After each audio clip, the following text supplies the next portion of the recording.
ലോകത്തെ സ്നേഹിച്ചു എന്നതിലല്ല, അവിടുന്ന് നമ്മെ സ്നേഹിക്കുകയും നമ്മുടെ പാപങ്ങൾക്ക് പരിഹാര ബലിയായി സ്വപുത്രനെ അയക്കുകയും ചെയ്തു എന്നതിലാണ് സ്നേഹം. വിശുദ്ധ യോഹന്നാൻ എഴുതിയ 1-ാം ലേഖനം 4-ാം അധ്യായം 10-ാം തിരുവചനം. മനുഷ്യമക്കളെ പാപത്തിൽ നിന്ന് രക്ഷിക്കുവാൻ, അവരെ ദൈവപുത്രരാക്കി മാറ്റുവാൻ സ്വന്തം ഏകജാതനെ പാപപരിഹാര ബലിയായി അയച്ച പിതാവായ ദൈവത്തിൻ്റെ അനന്തമായ സ്നേഹത്തെ കുറിച്ച് നമുക്ക് ധ്യാനിക്കാം. ആ പരിശുദ്ധമായ സ്നേഹം നമ്മുടെ ഹൃദയങ്ങളിലേക്ക് ഒഴുകിയിറങ്ങാൻ ആഗ്രഹിച്ച് നമുക്ക് പ്രാർത്ഥിക്കാം.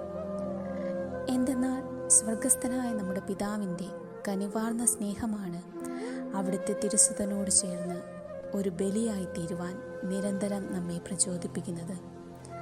ഈ നോമ്പുകാലത്ത് അനേകർക്ക് വേണ്ടി കണ്ണീരൊഴുക്കി പ്രാർത്ഥിക്കുവാൻ, പ്രായശ്ചിത്തം ചെയ്യുവാൻ പിതാവായ ദൈവത്തിൻ്റെ സ്നേഹത്താൽ നമ്മുടെ ആത്മാവും ഹൃദയവും ജീവിതവും നിറയട്ടെ.